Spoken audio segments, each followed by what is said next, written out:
কওকচোন সেই কেনেকৈ গড়টোৰ মৃত্যু হৈছে হয় আজি কিছুদিন ধৰি গড়টো ইয়াত বিচৰণ কৰি আছিলোঁ কালি সন্ধিয়ালৈকে আমি সুস্থ অৱস্থাতে পাইছোঁ গড়টো কিন্তু আমি আজি পুৱা ভাগত আমি যিটো নিয়মীয়া টহলদাৰী কৰিব আহিছোঁ গড়টোৰ আমি মৃত্যু অৱস্থাত দেখা পালোঁ গড়টোৰ কিছু পিঠিত আঘাত চিন পাইছোঁ আৰু কিছু ওপৰৰ অংশৰ পৰা সি মানে উফৰি পৰিছে গতিকে সেইটো লৈ সি মানে আঘাত পাই পেলাই মৃত্যু হোৱা বুলি আমি হেৰি কৰিছোঁ মানে কেনেকৈ কিহে আক্ৰমণ কৰিছে বুলি সন্দেহ কৰিছে সেইটো আক্ৰমণৰ এনে পিঠিত দাগকেইটা আমি দেখা পাইছোঁ এইটো আচলতে আমাৰ পশু চিকিৎসকহে গম পাব আপোনালোকে এটা কথা কোৱা শুনিছিলোঁ যে বাঘৰ আক্ৰমণতো মৃত্যু হ'ব পাৰে সেইটো ধৰক বাঘটো আছে ইয়াত বাৰু বাঘ আক্ৰমণ বুলি আমি সবিশেষ ক'ব নোৱাৰিম কাৰণ সেইটো আচলতে পশু চিকিৎসকেহে জানিব এইটো গড়টো মতা আছিল নে মাইকী আছিল মতা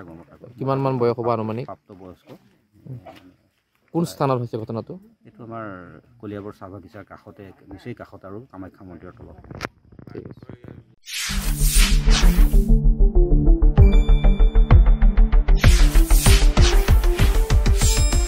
শুদ্ধ আৰু বিস্তৃত বাতৰিৰ বাবে চাই থাকক নিউজ ডেস্ক ৰিপৰ্ট।